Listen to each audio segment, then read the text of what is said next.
Ogni giorno è un giorno diverso. Penso possa valere per tutti, ma quando si è in viaggio bisogna essere preparati al fatto che lo sia davvero. Imprevisti, incontri inaspettati, pianificazioni e ostacoli, come se la tua giornata fosse in perenne costruzione.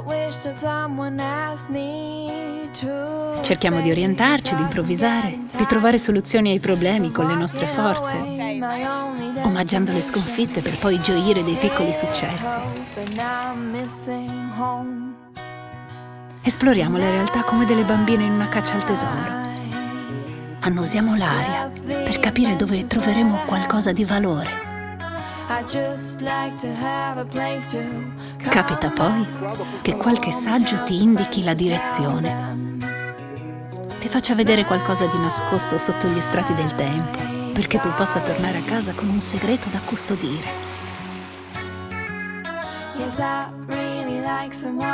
Per me la felicità è dare un senso alle nostre giornate, accoglierle come fossimo dei vasi, perché è quello che portiamo dentro a renderci preziosi.